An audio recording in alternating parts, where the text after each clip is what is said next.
this animation together.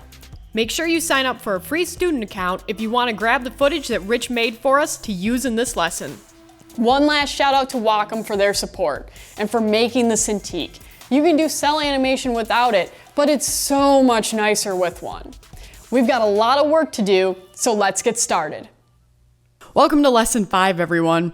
First, we're going to cover something that we didn't get to in the last lesson, importing footage to animate over in Photoshop.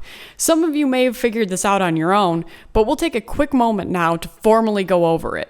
So we're going to go up here. We have the timeline panel already opened. We're going to click New Document Scene, and that's going to create a new 1920 by 1080 comp. Brings up our timeline frame rate, which we'll set to 24 frames per second, and hit OK. Now, the next thing we want to do is we're going to delete this initial layer that it made for us, and we're going to come up here to this little film strip. And this is where we're going to import our footage.